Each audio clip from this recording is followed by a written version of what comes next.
featuring Will Gavin and Master Tess Fassian. And a squad of big-name contributors. The S Word from talkSPORT.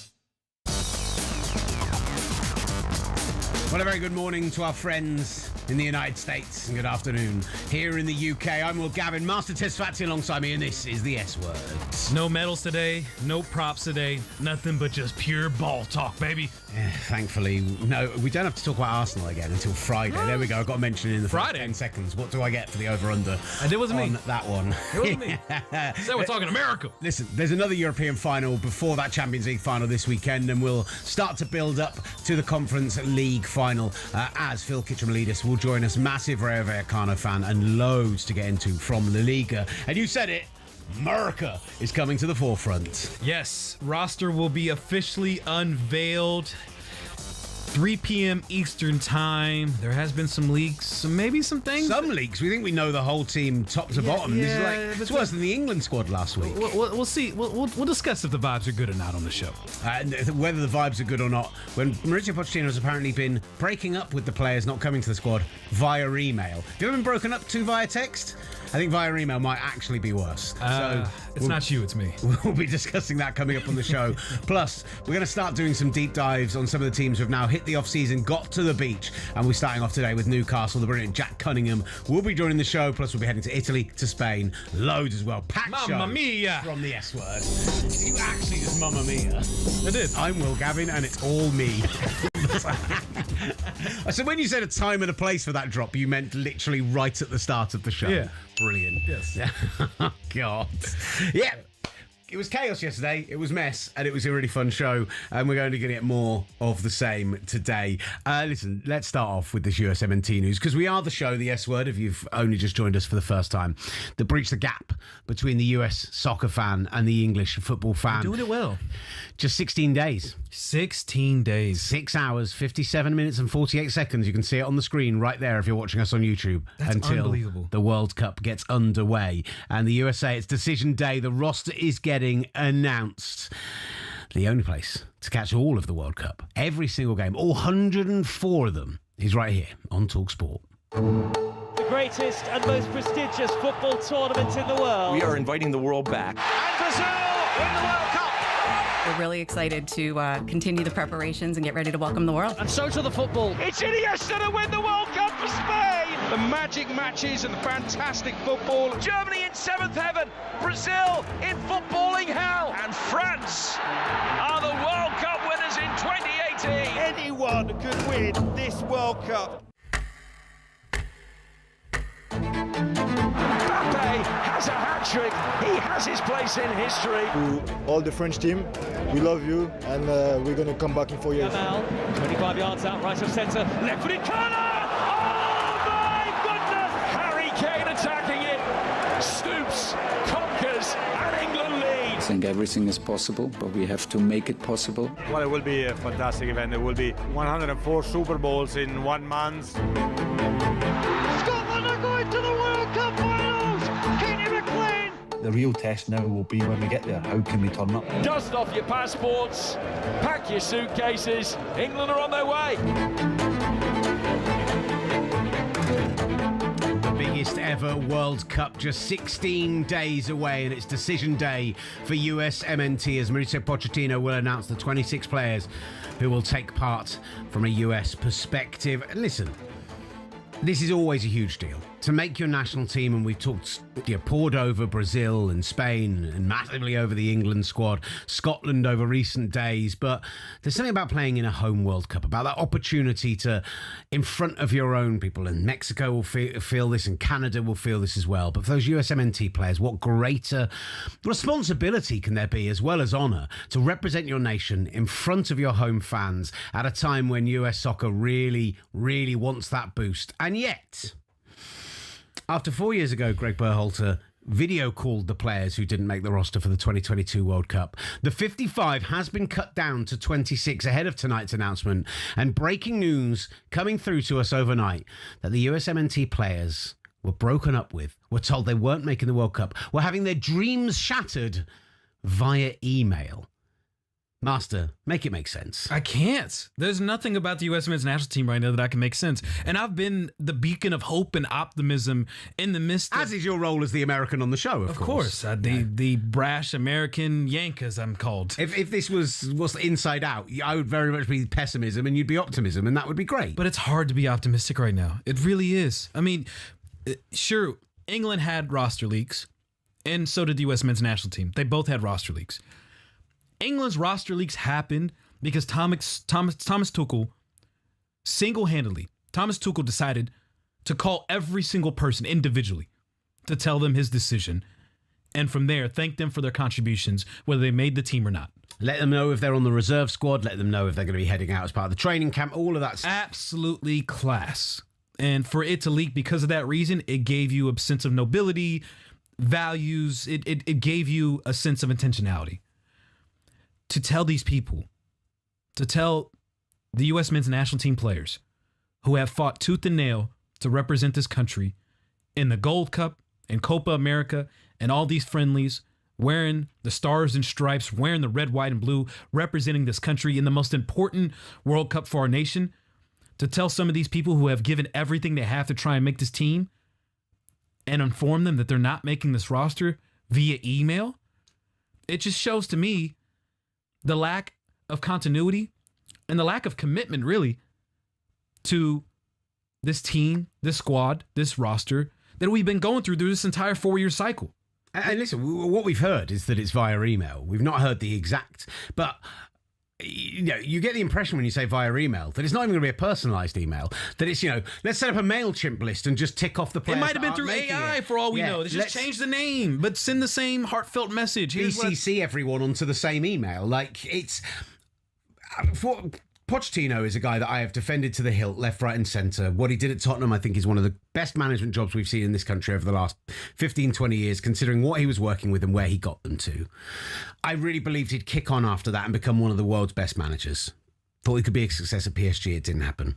When he took the USMNT job, there was part of me that raised my eyebrows and was wondering if this was the right move for him. When there's talk about him leaving after the summer, will he go into a big management job? There's some of these big club jobs coming up in Italy or here in the UK. Honestly, this is a disgrace. This, Pochettino has absolutely dropped a massive, massive ball on this one. And for it to be a moment of such pride for someone, for it to be a chance to really, even with Brazil, the way that they did it, where they had no previous squad leaks and they announced it all live, and you really felt for Joao Pedro, who sat around with his family, living that moment live. And it's like the NFL draft, where they're finding out where they're going live and in person. That felt heartbreaking to me. That felt too harsh. That felt like he should have known in advance. But I understand they did the TV spectacle of it. Hopefully Ancelotti rings him afterwards, explains it to him, they have that conversation. For this to come out via email, as we've heard... It beggars belief. It doesn't sound like Mauricio is as invested as we would hope that he would be. I mean, he's taking all these trips around Europe. You're hearing every summer, you've heard these reports and rumors, whether they've been true or not, of his interest in all these other different managerial openings that have come across all throughout Europe. You can clearly see he's been trying to make his next move very apparent or transparent in some capacity, where there's still a job to be done right now. We need someone that's invested. We hoped and we thought that he would be invested in this gig. But there's nothing that is suggested to me that he has. If anything, he's more so taking a lot of backhanded compliments, talking about the talent. There's not a top 100 player on this roster. His interviews haven't been the most transparent, haven't been really, truly the most motivating as an American sports fan, hoping that, as poorly as the last 4 years have gone, that something could help us galvanize. Something could just help us get this over the line and make the most of this opportunity. I mean, at the same time, what are you expecting, are you expecting Al Pacino in the locker room giving it that right? That's not the kind of guy Mauricio Pochettino necessarily I understand. Do you think America needs somebody to be the big rah-rah, I'm going to give an inspirational speech? Is that what you're looking for? I mean, yeah, we need something. We need some sort of lifeline. If it's not through the coach, it needs to be through a player. And Christian Pulisic's not that. The only player that I feel like that's maybe a couple. Weston McKennie's one of them. Diego Luna has shown that he has the fire and the passion that we're looking for from the American national team. But there is it's lackluster leading up to this. And yes, the roster's going to be announced today, and I'll be happy for everyone that made it. Unfortunate for those that didn't. We'll see who eventually makes the final roster. But it's a very disappointing lead up to the World Cup. We're 16 days from now, as optimistic and hopeful as I've been each time where they screwed up with the Greg Berhalter situation. And maybe should have moved on from him earlier, but they didn't. And then they decided to move on from him eventually. And by that point, Jesse Marsh already went to Canada, and they opened up this pool, and you land someone like Pochettino. In theory, a world-class manager. It looked like a good idea. Champions League final. He's, won trophies. He's a guy who, in theory, what a great get for the USA. And it looked like a symbolization of, hey, we're investing big. This is a big moment. We're not going to let this pass by us. But time after time, it just feels like these moments haven't worked out. And switching from Ernie Stewart, who was the sporting director, he goes to PSV. Then you bring in Matt Crocker, who obviously was at England, was the sporting director and technical director for England, then went to Southampton, came in 2023 to the U.S., leaves 2 months before the World Cup to go join the Saudi Federation. The same guy who hired Pochettino, the same guy who hired Emma Hayes, 2 months before this World Cup that's supposed to be this culmination of all of this hard work and effort to help lift up U.S. soccer and bring it to the next level for the next generation. And he leaves before he could see the final product being made. Again, each time I've wanted to get excited, it feels like it has been, an own goal that has been produced by the U.S. that it just tampers expectations to the point where I don't know if they're going to win the group. I don't know where they're going to finish in this group. Against Paraguay, Australia, Turkey, I genuinely do not know where the U.S. national team sizes up in this group, regardless of who gets announced on his roster. It's interesting you raise the name of Emma Hayes, because with both positions, they went out and found a splashy, big-name club manager to come and take an international job, to take a USMNT job, USWNT job, like to come out and make those big moves and those big splashes. And I don't think you could have seen, as much as Emma Hayes has done media, as much as she's still appeared left, right and centre, as much as she's still done her work outside of football, I don't think you could have seen much of a different approach from these two people. And 100%. Emma's been so invested. I would kill for Emma Hayes to take over the U.S. men's national team. With the job that she's already done so far with the U.S. women's national team, it has been unbelievable seeing the investment, the commitment that she's gotten from all the young stars that we're seeing coming up right now through the pipeline, but also the veterans that are on this team. And a point where obviously U.S. women's soccer has been the dominating force internationally, but the disappointment from the last World Cup, losing to Australia in penalties, Emma Hayes coming in and instilling that belief, instilling that hope, instilling that idea that, yes, we still are the best nation in the world. Obviously, the men's national team has a completely different spectrum in terms of where they come from, not having the same dominance and still growing in the ranks internationally. But we really felt like this moment would be a time in which people could look at us and be like, oh, no, they've come a long way since 1994. And I don't know if that is going to be what people walk away from this World Cup thinking. I think more so it's the U.S. still has a long way to go. And that has been my biggest fear about this World Cup. Because I wanted us to take this next step and elevate U.S. men's soccer to the next level. I don't know if it's going to happen.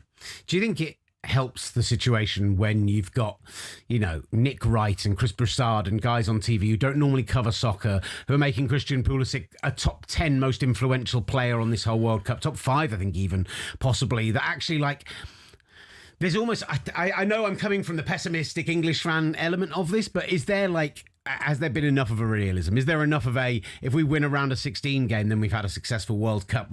Is there enough of that view for American fans? Because we're talking the casual fans here, right? Yes. I think soccer fans understand where they are in the world, what their place is in the world, what would be success.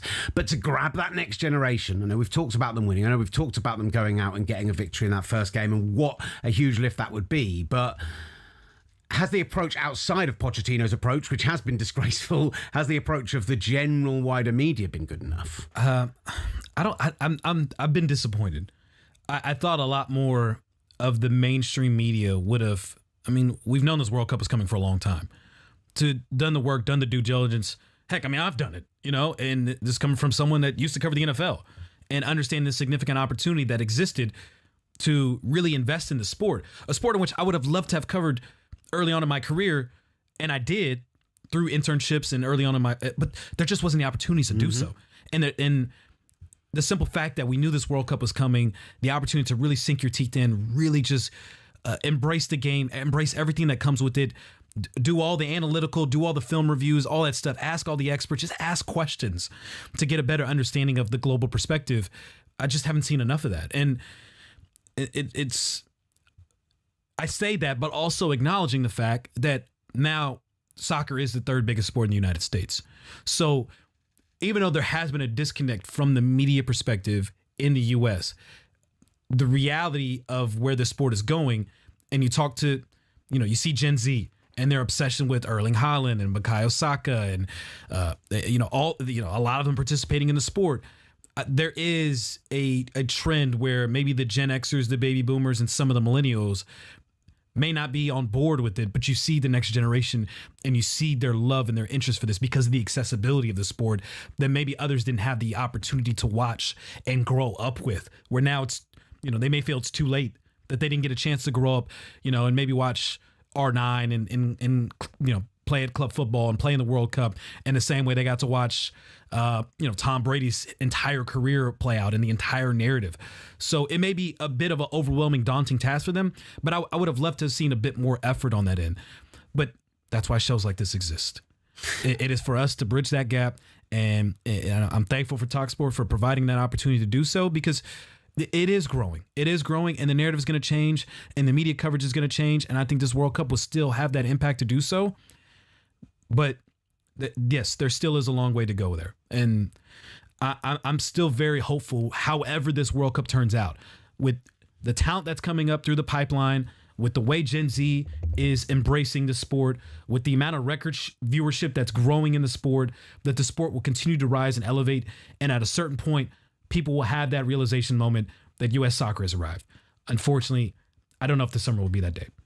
Oh, look, we're going to hear the full squad tonight at the announcement around 8 p.m. UK time. I think it was 3 p.m. Eastern. Was that right? I'm looking in the other room. Yes, 3 p.m. Eastern time, 8 p.m. here. So we'll know the squad tonight. We'll react to that tomorrow. Some leaks did come out overnight, but we'll react to those tomorrow and really get a fleshing out of it. We're going to be speaking to a number of journalists and really nail down into what this squad can achieve.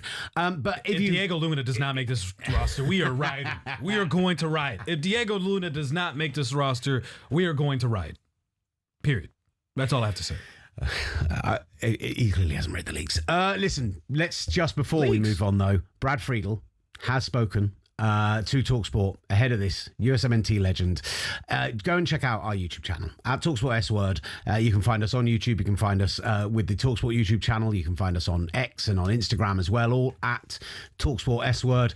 And on there we have just posted Brad Friedel. He was in the office this week and he gave us what he thought the USMNT starting 11 should be for the World Cup. I think Matt Freese will be in goal. Anthony Robinson left back. Chris Richards will be one of the center backs. I would put Alex Freeman, who's at Villarreal, at right back. The other center back, for me, it could be a rotational system depending on who we're playing against. It could be Miles Robinson. It could be Mark McKenzie. It could be Tim Ream for some experience. For me, another one of our influential players is Tyler Adams. Yep. He's got to be fit. Weston McKennie has got to be fit. The other midfield spot with Johnny getting injured, because that would have been my pick as a 3. That's the one position for me that I really don't have solidified. Mauricio has chosen. He's gone away from Musa, and it looks like you have Roldan. Balogun I would start as the 9. Pulisic on one side, Weah on the other. Interesting debate actually has formed on our X channel at talkSPORT S Word around who should be that starting striker. You heard there, Balogun was the call. I think that is the generally perceived as the correct call, but some interesting debate going on over there. So if you're here from the US and you want to get involved in that, head over to X at talkSPORT S Word. In the meantime, we've got a great show coming up for you today. We'll talk into Serie A in the second hour. We started off so poorly though. I listen to him talk about that back line. I'm just like, oh my God. We're going to go to Argentina. Lionel Messi How much is that injury this weekend going to impact his World Cup? We'll get the latest on that with Felipe joining the show. Newcastle later this hour as we start to deep dive the teams as they hit the off-season. But up next, we turn our attention from the US MNT to a little action south of here, where we are in London. Espanyol, Spain, La Liga, and a little bit of Rayo Vallecano going to a European final. From kickoff to the full-time whistle, talkSPORT presents the S Word.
Kickoff to the full-time whistle. Don't say the S word. Say the F word. Football. The S word. From talkSPORT.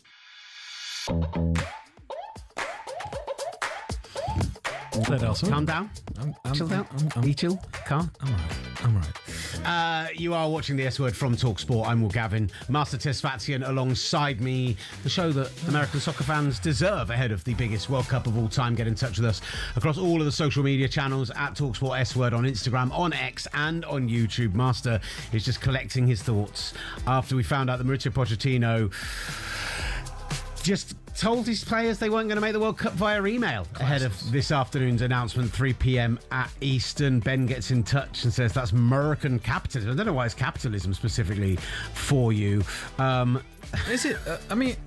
Dan suggests American fans need a trip to Millwall away. I don't know what he's expecting from that trip, but maybe he's just find some culture. I don't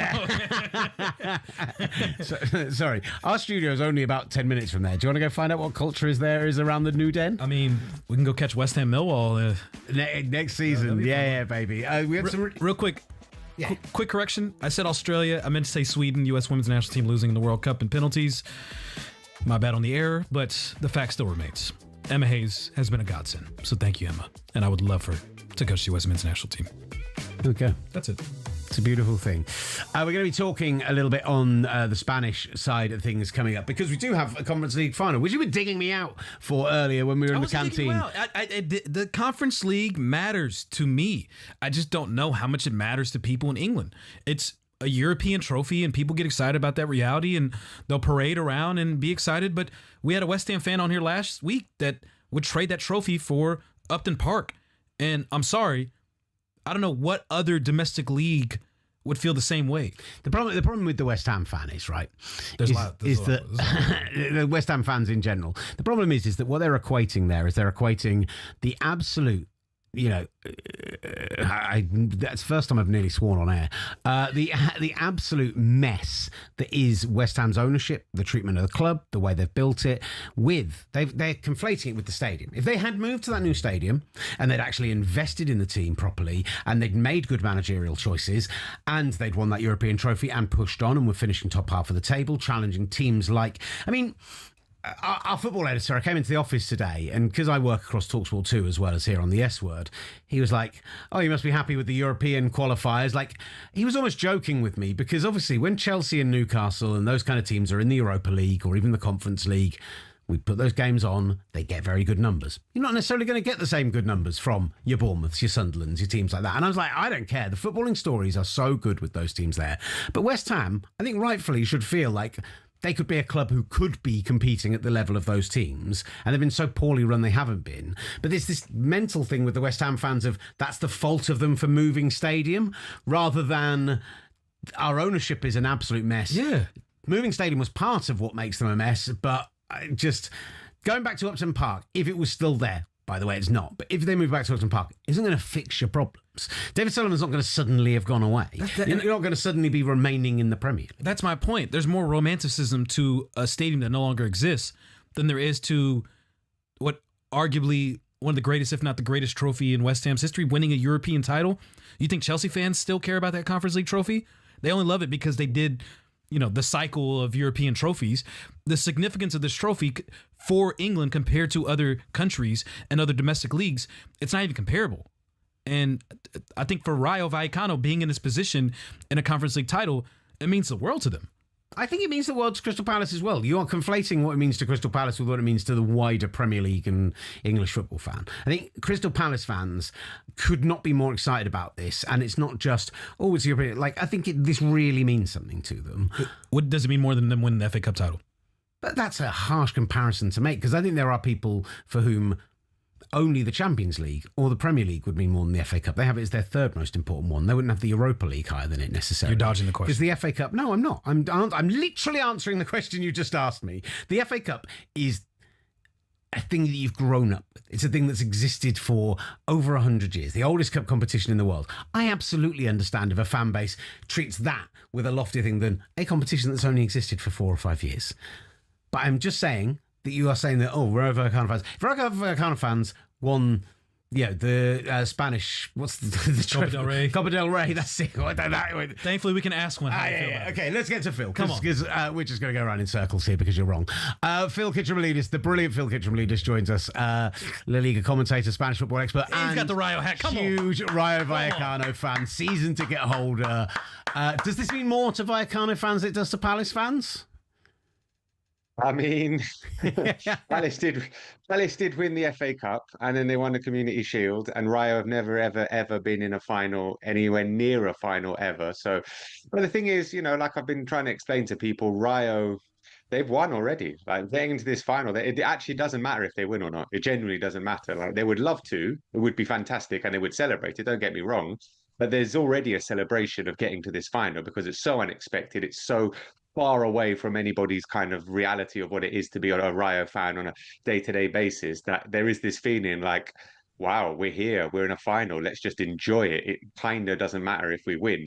And obviously Palace, they were massive underdogs in that FA Cup final and they won. I think that probably makes it a bit more special than this European final where they are massive favourites. And if they win, it'll be great for them. But I think that first FA Cup final, just to go back to what you were saying about, if it's more important than the FA Cup for Palace, I think that FA Cup for Palace, their first ever trophy, to do it the way that they did it, that will be very, very difficult to be topped. So yeah, this is huge for Rio. It's huge for Palace. Thank you, Phil. Thank you. What I love is the American guy next to me saying, thank you, Phil. When you said about like they've already won by being there, he smiled and nodded along next to me. That's not the American way. The Americans should be going, hey, show me a runner-up and all I'm seeing is first loser. Like, that's surely their approach. The Cinderella story, though, of this. Like, Phil, for those that aren't aware, you have lived and breathed and died Rayo Vallecano. Tell us why this is such a great underdog story and the best underdog story in Europe. Because they are just a shambles of a club administratively. Like they shouldn't even be in La Liga. I can just go through the list of things. I was at the stadium this morning buying this very lovely hat, and there's people queuing up to try and buy tickets to go and watch the game on the big screens that they're putting up there, because you have to queue because they don't have online ticket sales. I think they're the only professional side in Europe. I've bought a ticket online to see a second division team in Greece play, and you can't buy online to watch Rayo Vallecano. Their stadium is falling apart. It's filthy. There's often no hot running water. The training ground is in just an abysmal state. The facilities are so bad they had to use other teams' facilities twice this season. Their starting 11 probably cost about half of what Jeremy Pino cost to Palace. This is not a team that should be competing for anything apart from narrowly avoiding relegation from La Liga. So it is a fairy tale story. It's a Netflix series, and it's what captured a lot of people's imaginations because it is so unlikely. So that's why it's a great story. How have they done it then to go from that to being in a European final?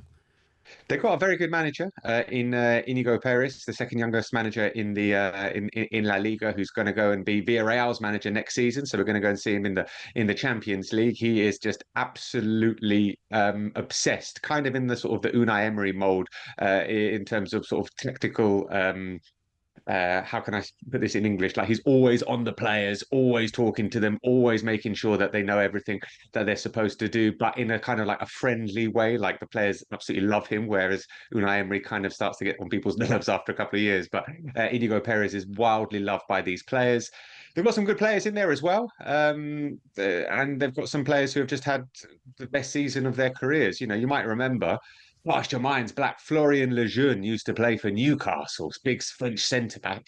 Didn't, pull up too many trees at Newcastle. He's had an unbelievable season. I think he's been one of the best centre-backs in La Liga. They've got a sort of bald little number 10 called Issy Palazón, who's just a mercurial, gifted player. Alvaro Garcia on one wing, Jorge de Frutos on another, and just a huge Brazilian lump at number 9 in Alamao, who's not very good at scoring goals, but absolutely elite at running into people. I mean, it's just they're a very good team, a very good unit. They have the most high-intensity sprints of any team in La Liga this season, so they are kind of on you. And yeah, they've overachieved wildly. The most impressive part, I feel like, with Rayo Vallecano making it to the final, but also playing on Thursdays and Sundays with the restrictions we've seen in La Liga and the difficulty of registering players because of the financial implications, with half the table being in a relegation battle and then still somehow finishing 8th. Like, how remarkable is that to accomplish that? Even though obviously it's not a European spot, but to avoid being in that relegation battle that half the league was in. It was 1 point off a European spot. They were very, very close to getting to Europe again. 8th is their best ever finish in La Liga, equaling what they did last season and in 2013. They've never finished higher than 8th, and they've got to European final as well this season. I genuinely thought they would go down this season. I thought Europe would take it out of them. Didn't think they'd be anywhere near the final. Thought it'd be too tiring. Maybe get to the quarters, get knocked out, and probably go down.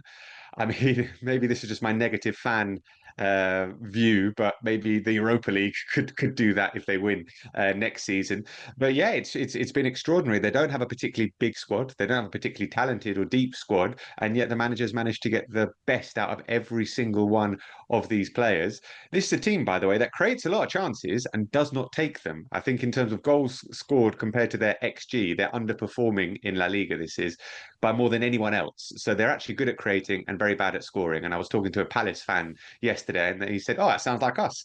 And there's actually quite a lot of similarities between Palace and Rayo in terms of fan culture and identity with the local area as well. And I think the fans in Leipzig, where I'm headed tomorrow, are actually going to get on pretty well because they realise that there is quite a common identity. Will they turn up in their absolute numbers? Are we going to see an absolute party in Leipzig over the next couple of days? For Rayo fans, there's about 15,000 going, I think. I mean, still, it's enough to bring a city to life. Yeah. I mean, they've travelled all over Europe as well. You know, this is a small club from working class part of town. You know, people don't necessarily have loads of money to go off on European jolly ups, but they've been able to maybe support the team in Strasbourg, in Athens. They've been to Poland. They've been all over. And yeah, 15,000. The club only has 12,000 season ticket holders, so 15,000 are probably going out there. Lots of different flights. People are driving. People are taking caravans. People are flying to Czech Republic and getting their way in there. So lots of different flight combinations, and they're making their way there because they know this is never going to happen again. This is literally never going to happen again. They're never going to be in another European final. I'm sticking my neck on the line and saying that, but I don't think it's too much of an outrageous suggestion. So you've got to be there. You've got to find a way to be there because it's just historic. See, it means more to them. I've been arguing this all week. I feel like English teams, whether it's Chelsea, West Ham, I don't. The Conference League, in terms of the financial disparities of qualifying for a third. I think comparing those two clubs is madness. Chelsea winning the Conference League was a stain on the competition and a joke, and I do think there is a conversation to be had about qualification for that competition if you've been in the Champions League in the last 5 years or 3 years, however you want to do it. There has to be a way to guard against a team like that having one bad year. But you can say about the entire Premier League, though. You can say about the democratization. It's unfair on West Ham, on Crystal Palace, on Villa winning the Europa League last week. This has been an ongoing conversation about this recent Premier League dominance, particularly in those second two tiers, Phil. How does the rest of Europe view that? Because certainly there's a disparate viewpoint here in the studio.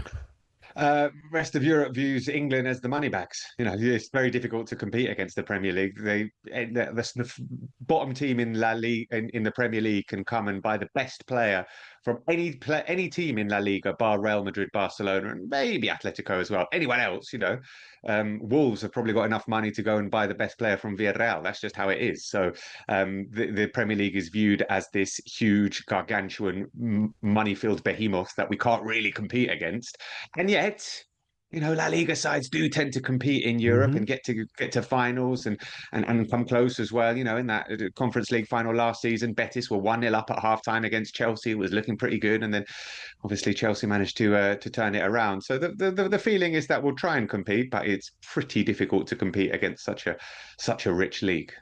I do want to touch on the rest of La Liga, because even though obviously the title had been decided and Real Madrid, we've talked about them ad nauseum, but I want to focus on the relegation battle. And it feels like it's like a crazy final lap of a ridiculous race every single year now for the last couple of years.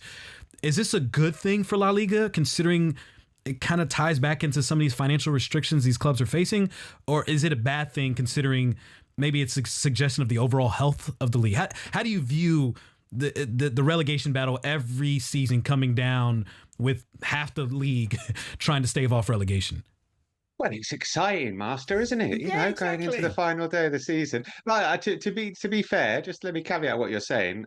This season was particularly close. I mean, going into the last season with 6 teams, I think that can get relegated. That isn't actually normal. Usually, you've got maybe 2 or 3 that can get relegated. But this was particularly close because so many teams were just pulling out results out of the bag in the last stretch, and they were actually helped, by the way, with those teams. Quite a few teams they played against Atletico Madrid, who were resting players of the Champions League, Barcelona, who had already won the league, or other teams that weren't necessarily playing for much. Alaves beat Barcelona, who were already champions and literally drunk still from the celebrations. They hadn't beaten Barcelona for 25 years. Elche beat Atletico Madrid. Sevilla beat Atletico Madrid. Atleti were playing their under 19s, before the Champions League semi-final. So those kind of things altered it a little bit, and we got results that we might not have seen otherwise. But I think it's exciting. I don't think it's necessarily a bad thing or necessarily speaks ill of La Liga or anything like that.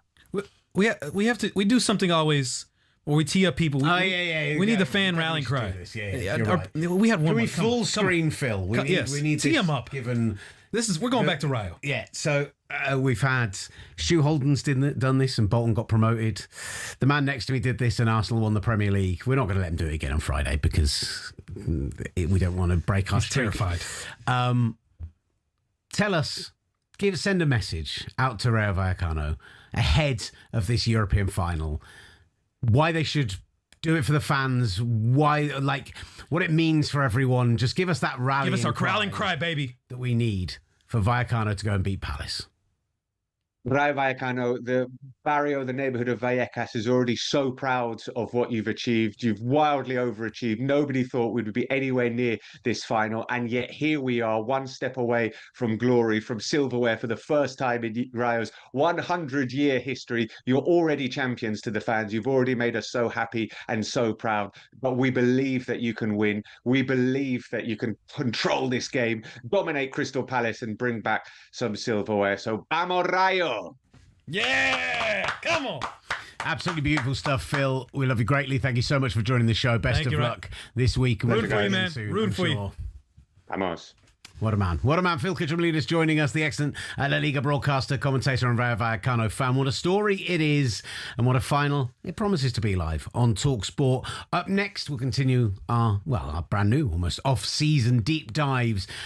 And what an off-season this is for Newcastle United. What a huge next 3 months they have ahead of them. Jack Cunningham from Inside the Toon joins us in the studio next. Big name reaction from both sides of the pond. The S Word from talkSPORT.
presents The S Word.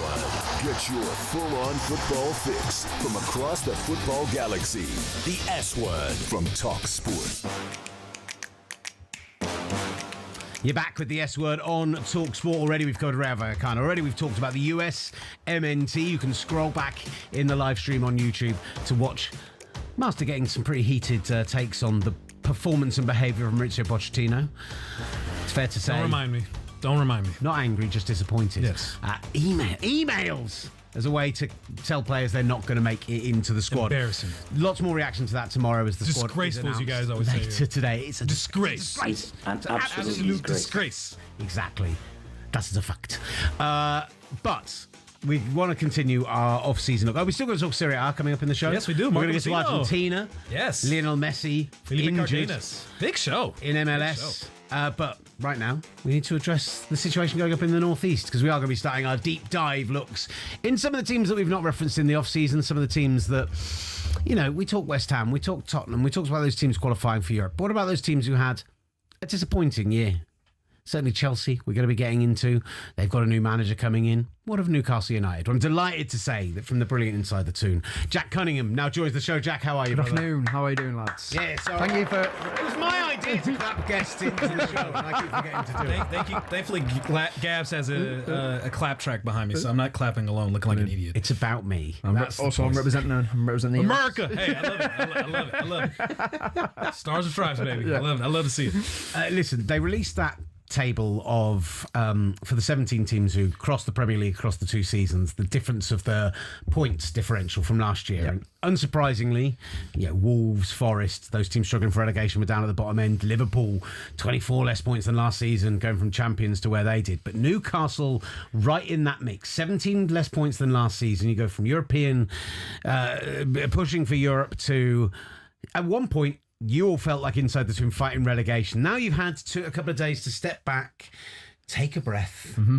How are we feeling? Yeah, I think it was an absolutely pathetic season, to be brutally honest. The way I see it is actually a massive season of missed opportunities. When you look at the points that got into Europe, Sunderland, for example, finished 5 points ahead of Newcastle. That's the 2 derby wins. That is the 2 derby wins. You can put it as simply as that. And ultimately, in the end, Newcastle dropped 27 points from winning positions. 27 points from winning positions and only took 3 from losing positions. So why was that? Well, it's clear that the mentality, I think that shows a weak mentality. I think that shows that, one, you take the lead and then you can't hold on to it. But then if you go behind, it's just like, that's it. We can't do anything. We can't do anything. And it was a season of everything went wrong, from a lot of players not performing, but also Eddie Howe absolutely didn't deliver at the level that we've seen him do before. And it seemed like by the end he totally ran out of ideas. I mean, that game on Fulham, it's a dead rubber, but he's playing a back 5 at one point. Then we've got Chow at right back, we've got Visser in midfield. It was just an absolute mess, to be brutally honest. And it feels like that was a microcosm of the season, in the sense of we've kind of got away with it, really, because of how bad Spurs have been and other things. We should have had a lot more criticism than we actually got. We've 17 defeats this season. 17 defeats. Same as Spurs. And a lot of them were in the second half of the season, when it seemed like basically we lost almost every single game that I can think of. And the performances became so bad that it just felt as if most people were just like, can we just end this season? But I don't think it's just an easy fix as like, the next year we'll go again. That pressure is going to be well on Eddie Howe. He's used up the goodwill now in a lot of fans' views, and a lot of fans want him to go anyway. I was going to say, were you surprised? Yeah. Were you surprised he's still in charge of the club? I think I was when after Dave Hopkinson said, right, we need to have a good end of the season, and we'd lost 4 in a row after going out of the Champions League. I was kind of thinking, well, this is not a good end to the season. And in the end, when we went back to 1 game a week, we only won twice. And that's meant to be Eddie Howe's like bread and butter, Monday to Thursday on the training fields, drilling the players, and because that's when the seasons we've done the best in terms of where we finished, and the seasons where we haven't had European football. Days, and it takes you back to, of course it does. That's the kind of, in theory, great coach, a guy who raises the level of players, a guy that turns average players into good players and good players into great players. Exactly. That was everything we'd heard about Eddie Howe. You did come into the season in the turmoil of everything that happened with Isak last summer, him ending up moving at the 11th hour, making signings that didn't work out. Yeah, no, we've got a spawner right now, but Ross Wilson didn't have last summer. Yeah, I know. No, that was a total mess of a summer. Of course it was. But Bournemouth lost 4 of their back 5. You know, they lost their goalkeeper, they lost everyone bar Adam Smith, basically at right back. Look how well they did. They also lost Semenyo as well. The players who came in, okay, Vista has not worked at all. Arguably one of the worst players I've seen wear the number 9 shirt, to be brutally honest, as of now. Alanga, it's not that has not worked. Any history in Newcastle. No, exactly. Yeah, exactly. No notable players have worn that before. No, exactly. And Alanga, that hasn't worked either. But Waldemar, I see a player there. I think he was horribly misused when he was getting played on the left-hand side of midfield. Now he's moved into that 10. And now he's looked much better in the 10. Looks so much better. Much better in the 10. And we were calling for it all season. We're like, look, you can tell that is where his position is. Get players around him. He'll start being like, play people in. He might not score 20 goals, but I think he'll be involved in a lot of goals over the course of a season. Ramsey, I really like as a player. Again, he's probably not played as much as would have wanted to. And then Chow somehow made 50 appearances in his first season for Newcastle. He got overplayed by the end, but that was because of Fabian Schär's injury. I think more of a case with the summer is the fact that Visser and Waldemar were not, obviously, his top targets. Of course they weren't. But once they're there, you've got to find a way to make them work. You know, Waldemar is Newcastle's record signing. And the way he started up front, he scored a few goals, but I still felt he was always isolated. It's almost like it's not part of the patterns of play. So like Dan Byrne was speaking about it earlier in the season, where he said Newcastle got very defined patterns of play, so he kind of knows where the ball's going to be 3 passes beforehand. And it was because Waldemar is not standing up front like Isak and he's dropping in deep. It was like they just ignored him. And it kind of felt like they couldn't be free. They couldn't adapt to this new player. And then in the end, it just felt like a lot of games we just found out. I mean, if we played against a team who sat in, that was it. I mean, we just passed it around forever. Swung it. I think we put more opening crosses in than anyone else this season. And we scored from like 3 or 4. But I mean, it's understandable not to have that chemistry because you didn't have a summer, you didn't have a preseason camp. Everything was going on with Isak. Eddie Howe looked like he wanted to try and do everything he can to keep Isak. From all the reports, it sounded like the locker room was fractured amongst the players. So it just didn't sound like a healthy environment to get off to a good start and perform. No, I understand, but look, they knew Isak wanted to go. That, you know, ultimately, what should have happened really was when Ekitike became available. Newcastle put a bid in for Ekitike. You know, Ekitike by all accounts was ready to join Newcastle, but then we weren't willing to let Isak go to Liverpool. So obviously Liverpool came in, took Ekitike, and then they got Isak as well. So we end up missing out on our top target there. But I think that it's too fair to Eddie Howe and the players to just say, because the summer was bad, that whitewashes the season. You can't just whitewash a season. Newcastle have become a side who, under Eddie Howe, in the 3 full seasons he had, to finish no lower than 7th.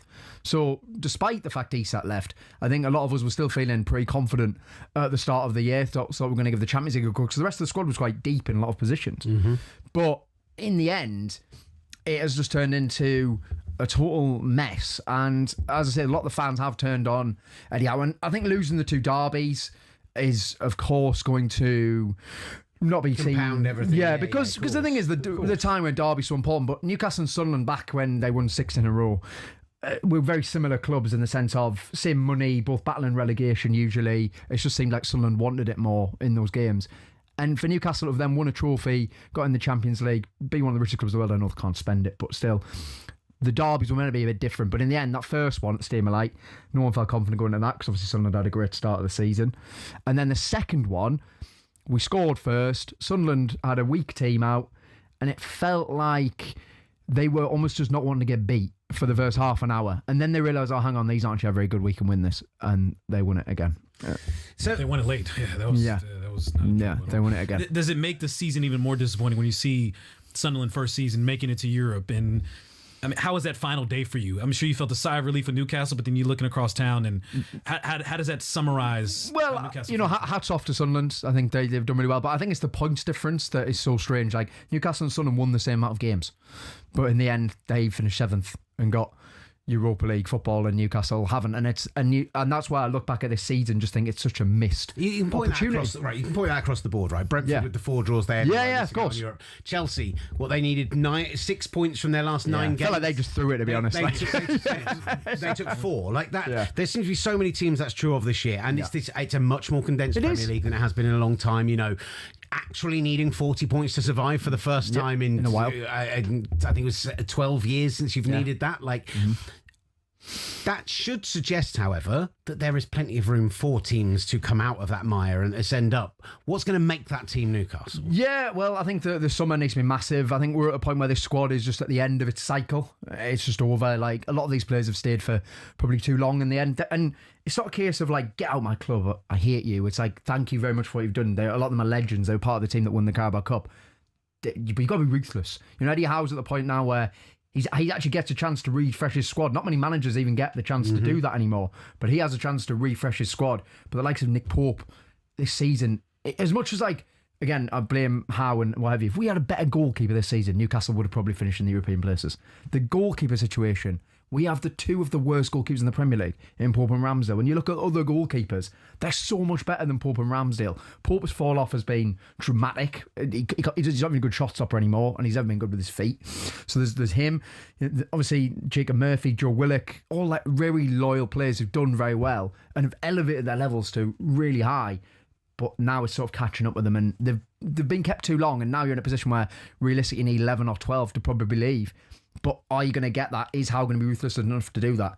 I'm not sure. But some of them just recently just got it. Anthony Gordon, Sandro Tonali. I mean, those are two big key pieces that were brought in to bolster the team and the roster as you guys qualified for European competitions and Champions League, and they could be out the door. Gordon's gone. Gordon's gone. There's no chance you're keeping hold of Anthony. Gordon's gone. Though he hasn't played the last 4 games, but it sounds he's like been fully fit. Sounds like the money, like as much as he seems to have agreed a deal, the money on the table is not meeting anywhere in the middle. And Newcastle, after what happened last summer, after what happened with Ekitike, after what happened with Isak, after they let that whole summer get away from them, are they just going to have to suck it up and say, we're not going to get the 90, we're not going to get the 100, we're going to have to take the 75 or the 80 and accept it, because otherwise we're putting ourselves behind the 8 ball? No, it's a good question, Will, and I think we're at the position where 75, but I think it'll be less than that. And to be honest, I think, but you know what? And a lot of Newcastle fans be absolutely fine with it. Gordon is a player who massively divides opinion. If you look at the stats this season, 17 goals. Wow, what a season. Most of them are penalties. 4 of them were against Karabakh in the Champions League. In the games where we've needed him, he hasn't really shown up, to be brutally honest. There was Premier League games. He's the star. Once Isak leaves, he's the star player in the forward line. And in those games where we have dropped points to teams that we probably shouldn't have done if we're going to be the team that we want to be, he has not shown up. And ultimately, he's a player who a lot of fans are now quite happy to see go. I think it's a bit harsh with end in the sense he hasn't got any game time. It would have been nice maybe for him to get to say he's goodbye like Trippier did. But ultimately, I think Gordon is a player most Newcastle fans are fine with Gordon. Real quick, 20 seconds. Is Tonali gone? No, I think Tonali will stay. Man United's knocking on the door. Come up with the money. There's plenty of teams. Have you got the money for him? I don't know. They're also bringing in Edison already. They're also trying to get Elliot Anderson. They're also trying to We've heard these rumors for quite some time about Tonali. Oh no, I think his agent's the worst. Like, get rid of him. He's an awful bloke. Him. But I think that Tonali, I'm more leaning towards him staying just because I'm not sure I'll pay the money for him. Yeah, definitely. Brilliant stuff from you again. No worries, always. thank you. Where can people find more of your brilliant work? Well, Inside the Toon, obviously. Well, that is finished for the season now, but that's on the talkSPORT Newcastle YouTube channel, and then also on Instagram and Twitter as well. So beautiful. You're a great man. Jack Cunningham, thank you very much. In the studio on the S Word here from talkSPORT. One of the most fascinating summers coming up for Newcastle for a number of those teams, and we'll deep dive them, and not just from the Premier League, but across Europe as well. Some fascinating news coming out of Marca today after Atleti dropped from 3rd to 4th in the table on the final day of the season. Julian Alvarez has told them he wants out, and apparently Barcelona is his landing spot. They don't have no money. If Barcelona is the landing spot, they don't have no money. Allow me to finish my thought.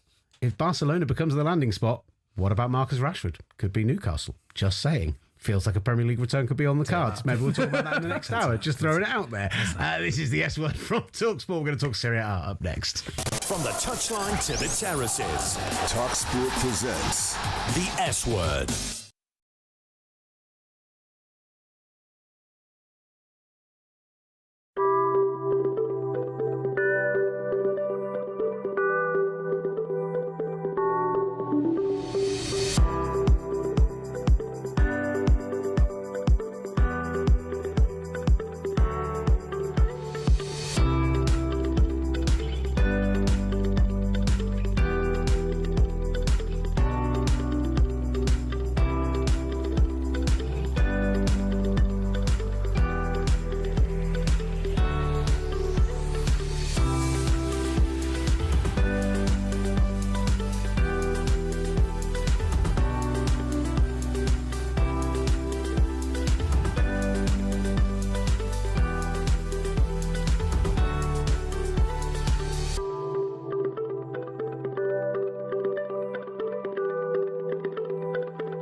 S Word. Featuring Will Gavin and Master Tess Fassian. And a squad of big-name contributors. The S Word from talkSPORT. You're watching the S Word from talkSPORT, and the man next to me has just thrown out one of the most ludicrous transfer takes that I have heard in a very long time. And I've just said to him, we've got to talk about that on air. And he's gone, after the Champions League final. Let's let this percolate. Let's let it. It's still in the oven. Here's the situation. It's still in the oven. If, Master Tesfazian, Arsenal win the Champions League final, you're going to bowl in here and you're going to repeat what you've just repeated to me off air as boldly and as full-chested as you possibly can. If, and it's not very small, not very big if, maybe even when you lose the Champions League final, so I'm going to come in and repeat what you said and let the laughter track be played from the other room. How about that? I think what I'm saying will make more sense if they lose, but also make sense if they win. Wow, okay. You think you can week. pry him away? You Tune think in you next can week. get him? On the S Word. But for right now, I know the club's in a shambles, but oh my God. It's our little tease for next week. It's going to be a good one, trust me. I'm not going to. We shouldn't even tell them. They might have been listening on pre-fade, but. So creepy, so weird. We've got a great hour coming up this hour. From SofaScore, Ivan Beslic is going to be joining us. We're going to get a bit nerdy, and I'm excited about that, as always. Coming from a man who sat next to me, has just shown me Julian Alvarez's heat map, as if, like, he's not also a nerd and just loves to point at me and tell me that I am. We'll also have Felipe Cardenas joining us after Lionel Messi's injury in MLS this past weekend throws his World Cup health into doubt. We'll talk a little bit of Colombia and Argentina with him as well. But first, after we touched on it briefly yesterday, after we alluded to what turned out to be a phenomenal final day of a fascinating Serie A season with two of the biggest clubs in Italy dropping out of the Champions League places, being replaced by, of course, more than anything, the huge story of Como. I'm delighted to say that joining us is the CBS Serie A correspondent, the great Marco Messina. Marco, how are you doing, brother? Yeah! What's up, boys? What an intro. I'm dying to know what Master T's prediction is now. I'm going to DM you, Marco. Baited. I'm going to DM you. Yeah, there you go. We did our job. Tune in next Tuesday. Also, the room just got a lot better looking. Let's be honest, man. Marco. What a guy. That's why they're paying the big bucks on CBS. Hey, I gotta come talk to you guys more often. These are nice compliments. Listen, we mentioned yesterday we talked about the final day shocks and the kind of huge moves, particularly in Milan, particularly with Napoli as well. Let's start off with Milan. It's now going to be they need a new manager. They are going to be out of Champions League football. This was the minimum expectation going into this season, and they've not managed to meet it. It's an absolute disaster.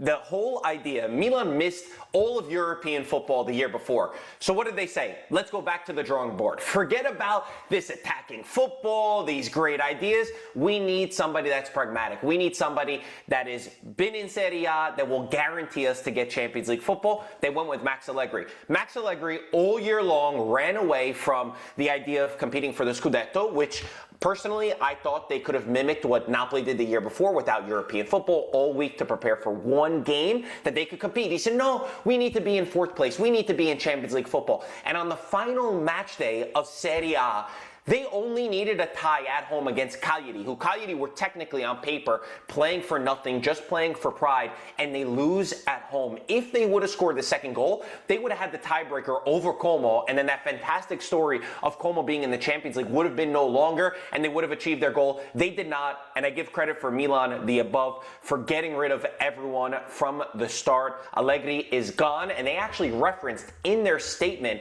as to why. He says, we went from a concrete chance of competing for a title to not even making Champions League football. And I will say, even if they did make top four, even if they did achieve their goal according to Allegri, I think they probably had to make the same move. I don't know where this team was going, playing the football that Allegri is bringing to this squad. So is this rock bottom then for Milan? I mean, even though they're in Europa League, considering they weren't in European football this season, cleaning house like this, is this finally, have we reached the bottom point of Milan that now hopefully they can build up? Are you not as optimistic that maybe the signings and decisions they still have to make right now, they'll make the right decisions this summer? Well, if you think about the year before where they were out of Europe altogether, that probably would have been the quote-unquote rock bottom. But they bring in a new sporting director, and you think that he will have his time to make signings and make changes. And they spent a lot of money. They spent money on players that did not play their part, that did not bring enough value to the team.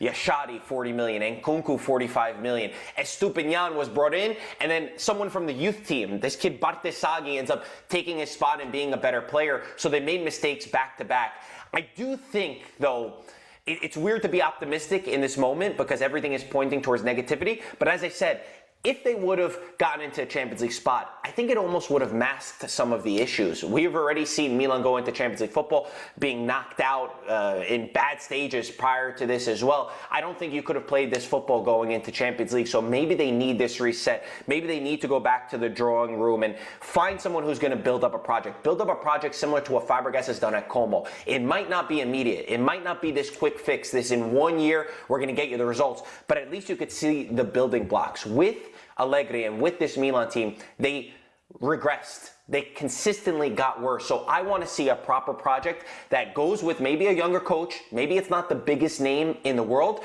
but it could actually lay the building blocks for where this club needs to get back to. So who's the man? Who's going to come in and take over? Overnight, Andoni Iraola, who we talked about extensively on the show yesterday, linked with the job. Do you think he has a man crush going to be tempted? I've got such a Iraola. I thought he should have got one of the big jobs here. I think he should have got one of the big jobs on the continent. And actually now, in theory, a very big job has opened up, even if it's maybe not the glamour it's been of years past.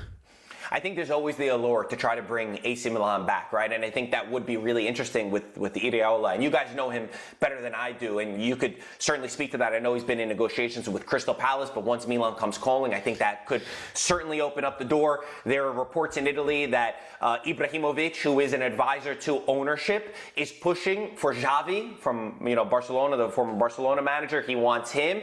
If I look within our league, coaches who I think are just doing a phenomenal job, that they don't get the credit that they deserve, that are playing a football that is adapted to where Europe is going. I love Vincenzo Italiano. He's more linked with the move to Napoli, but those are my sort of shouts. I like all of them. I think that is the direction that the club needs to go. But the first things first, I think, is that Milan as a whole needs to identify what is the type of football that we want to do, who is a sporting director that will bring in the players that's adapted not just towards one manager, because this is the problem. They keep switching managers. They go from Pioli to Conceição to Fonseca to Allegri. Those are 4 different coaches who have different styles of play, and now you're buying players for one coach, and now you're losing value on these players. You're selling them at a loss. They need to have an identity of what they want to look at and sign players, and then the coach can come and he can make his tweak on the team. By the way, I'm not trusting anything Zlatan Ibrahimovic says. He's trying to buy Morecambe FC with Tyson Fury. Anything that's going on with that man right now, I think probably the Xavi thing should be avoided on that basis alone. Listen, it wasn't just in Milan where we had some final day drama. What about in Turin? Wild. They're another one who, I will say, whether they got Champions League football or whether they didn't get Champions League football, it was a failure of a season for Juventus. It's now been 5 years that I've been lucky enough to cover this league on CBS Sports, who has the rights in United States. We have not watched Juventus compete for a title. Do you realize how crazy that is, that Juventus is not even in the conversation to compete for a Serie A title? We went from a period where Juventus won 9 in a row, where winning the title was not even good enough. The fans wanted more. They wanted to go further in Champions League. Now they're being embarrassed in Champions League football year in and year out. And they've been skating on thin ice. And honestly, it feels like the club has gotten what they deserve. They're another one who has spent huge money. They spent $120 million on a midfield and got worse. They spent big money and didn't buy the right players. Luciano Spalletti was brought in, and it's hard to be upset at Luciano Spalletti, brought in November. If you look at his numbers, he was the only team that earned more points in that time frame was actually Inter, but it wasn't good enough. They ended up drawing 2-2 to Torino because they had a 45-minute kickoff delay, and they knew that they were going to be in Europa League football at the end of the day, but an absolute failure from a club level. They're another one who very soon are going to clean house. They brought in a new sporting director, Comolli, CEO of the team. He's going to have to be gone. I think they will keep Luciano Spalletti. They gave him a 2-year deal before he qualified for Champions League football because it looked like a certainty. They had it in their hands. You know where they threw it away? They threw it away losing at home to Fiorentina on the second to last match day, a team that had nothing to play for at home, and you have your coach Luciano Spalletti come out after the match and say, my players felt too much pressure from the moment. Too much pressure to play against Fiorentina at home. And your Juventus, serious question marks about a lot of the players in this squad. With Milan and Juve, as we talk about them not living up to the expectations, these Italian giants, European giants, as much as we celebrate the underdogs and the parity, how much does Serie A suffer when these two clubs aren't performing to the capabilities that we expect? So no one in the world would have predicted this. We all said maybe one of the two would miss out on Champions League football, which already would have been a disaster, would have been a nightmare. No one in the world thought Roma and Como on the final match day would have been the two that get Champions League football. And of course, I think that this is where my bias comes in, having grown up with this league. And I said to myself, there's no way that Juventus and Milan are going to miss out on Champions League football. But when you think about it, you think about the style of football that they're trying to play. You think about the decisions that they made. The other teams have been smarter. The other teams have made better decisions. The other teams are playing a football that is more adapt to where Europe is actually going. It's about taking risks. It's about being progressive. It's about not just scoring one goal and sitting back and waiting. And guess what? Unfortunately, again, I'm saying this as a lover of Serie A, Milan and Juventus have not represented us well in the last years, both getting knocked out to Dutch teams. Juventus conceding 7 goals to Galatasaray in the moment, so maybe they need to hit this rock bottom to realize where they actually need to go, where football is going, how it's changed, how it's progressed. That's an issue for Italy as a whole, missing out on their 3rd World Cup, but there are a lot of examples of teams, coaches, and organizations that are starting to do things the right way, and those are the ones that are rightly being rewarded with Champions League football. When you consider that on top of all of this, we get the news Antonio Conte is going to leave Napoli just 12 months after winning Scudetto. Like, are we teed up now just for Inter Milan to say, well, it's our table to run next season? Or do you think any of these teams have the chance to jump up and actually push them for a title? Interestingly enough, the one lucky thing about Serie A, because we had a bad year, the one lucky thing is that in the last 6 years, nobody's been able to go back-to-back. Mm-hmm. Nobody's been able to win the Scudetto consecutively. Every year, it's proven that it's harder to retain that title than it is to win it once again, right? Napoli won it last year, the year before Inter, then Milan, then Napoli, then Milan, and then Inter, Juventus. So it's always been shaken up. Inter gives you the most guarantees because Christian Kiewel answered a lot of the questions and the doubts that we had. Inter as an organization, as a club, they're just so well run. They're not reliant on one player or one coach leaving them or anything. They're just well structured and they have this plug and play model that the entire group works.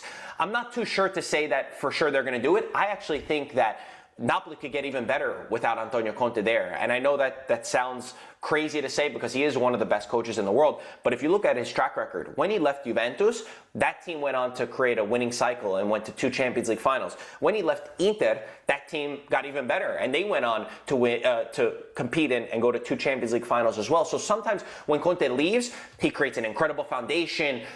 He brings a character to the squad. But then a lot of the players within the squad are really happy when he leaves and they have a little bit more freedom. And another coach could come in and tweak things, similar to what Allegri did at Juventus when he took over, and then Inzaghi did when he took over at Inter for his team. They evolve, they get even better. So I think that Napoli's not going to fall off a cliff. For me, they're not reliant on just Antonio Conte. They're another one that's well run, that has a good organization, and I think that there's a lot of really good players within this roster that they can be playing an even better brand of football.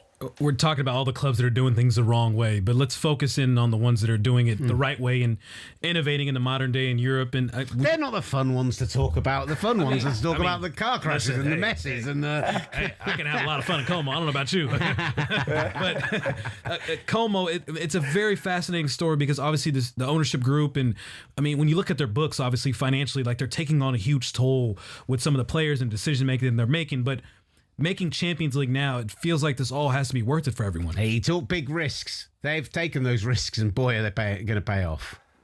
I love how everyone in England loves the story of Como, by the way. Everyone that I talk to that's from England, they fall in love with it. It's amazing. They make me so proud. They make me proud because they've done things the right way. They have punched way above expectations. I looked at the betting odds and Opta's supercomputer before the season started just for fun. They had them in 11th place, just to give you context as to how incredible this achievement is. Again, no one thought they'd be this far in Champions League football, and everyone quotes that they're the richest owners in football, that they're richer than Manchester United and Liverpool and this and that. But they've spent $250 million in 3 years, absolutely, but they've invested well. They've spent smart. They've gotten really good buys. So for them to get to Europe for the first time, playing this beautiful brand of football, playing with hunger every single week, they don't change compared to their opponent. They're not scared to abide by their philosophy. And this is the most incredible part. There's a story of Fabregas when he got promoted with Como from Serie B to Serie A, where Fabio Capello had dinner with Fabregas, and he said, "Hey, Fabregas, Cesc, amazing what you did. You look great in Serie B, but now you're in Serie A. Now you have to defend. Now forget about this idea and this philosophy. It doesn't work in Italy." And he said, that was a moment where I knew I was onto something. He did not agree to that. He stuck by what he believed. He stuck by what he does better than anyone else. And guess what? Here's the best part. He proved that in Italy, you could play beautiful football, you could attack, and on paper, they had the best defense out of anyone in Serie A. Amazing. And what did they do? They pressed their opponent. They played high up. They tried to score that second goal. They were the highest pressing team in Europe after PSG and Bayern Munich. For me, Fabregas has changed the landscape of football in Italy, and I hope a lot of teams try to copy them. There you go. I don't want to dismiss Roma as well. Obviously, another huge Italian club that has gone through their own financial struggles. And how significant is it for them to return to Champions League?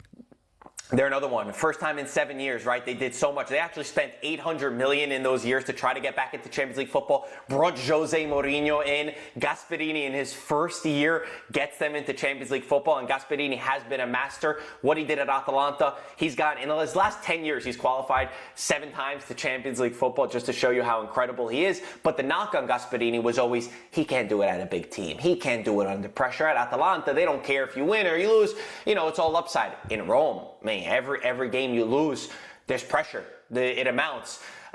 He had a huge falling out with Ranieri, with directors, with their sporting director Masada. Both of them got kicked out. Ownership stuck by Gasperini, and it's proved to be absolutely correct. And Daniel Malland was one of the only signings Gasperini was listened to. He was the one player that they signed that he wanted, and it proved to be decisive. He broke the record for most goals from a January signing ever in Serie A.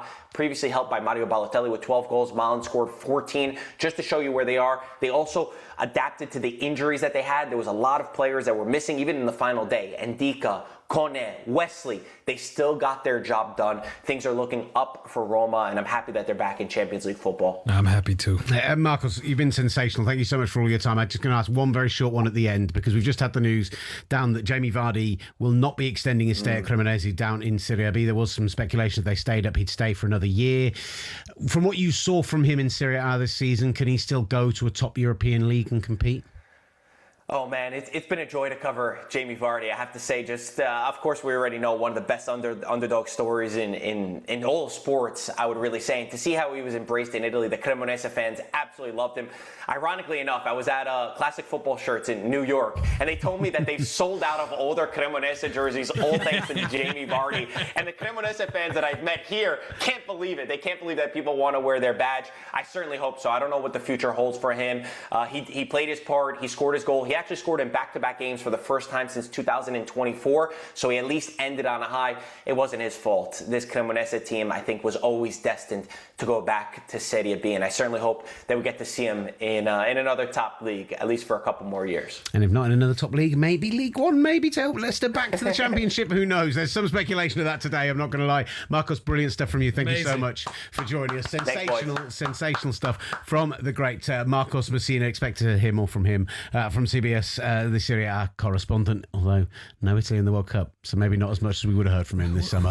I'd have had him on every other day quite happily. But I love Marco. I always love talking to him and understanding Italian football. No one, as you can see from the passion he speaks with, that is one of my favorite people to talk to about Italian football, and just in general, just an unbelievable human being. Love it. Up next, Ivan Bislic joins us from Sofa Score. If you've been watching the show regularly, you'll know that I'm a nerd, and we're going to get nerdy. Nerd! That's up next here on talkSPORT. The S Word with Will Gavin and Master Tesfacion from talkSPORT.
talkSPORT presents The S Word.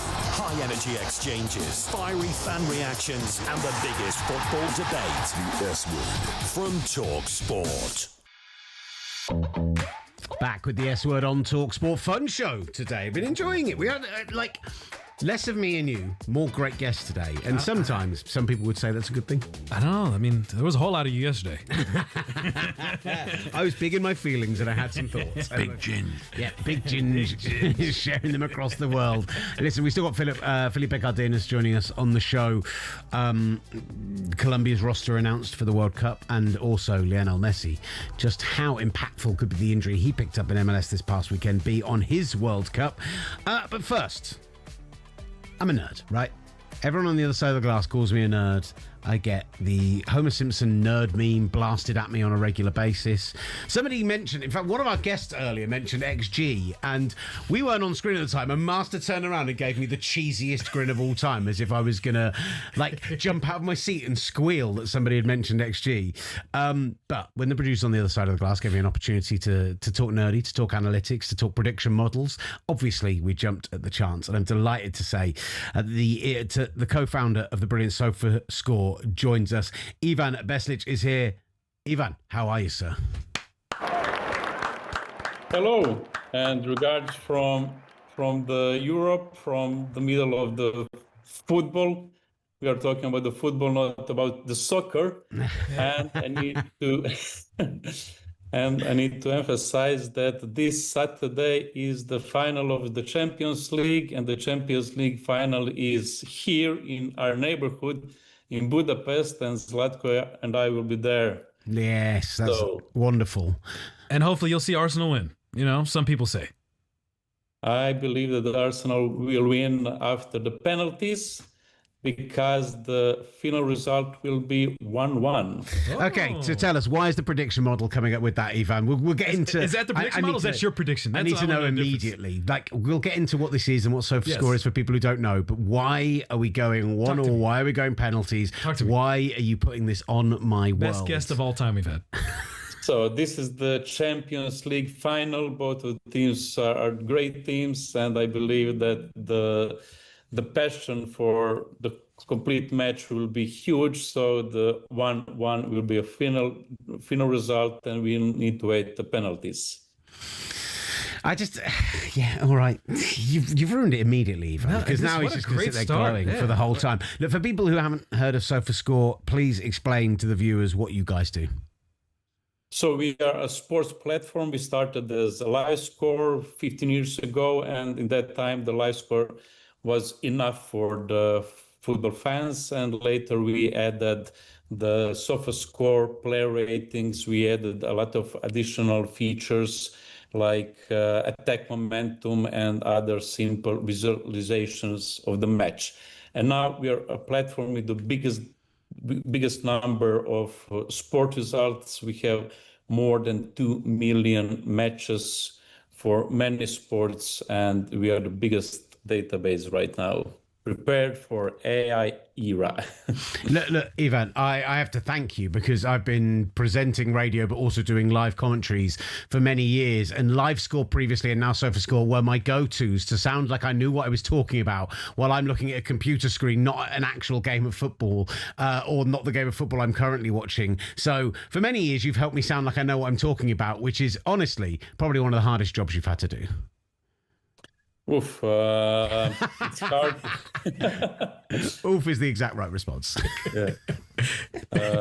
It's hard to collect all of this data for many leagues and many sports, especially now when the smartphone is the second screen. When you started, the market believed that the smartphones will become the main screen, that we'll watch the match in car or everywhere else on smartphones.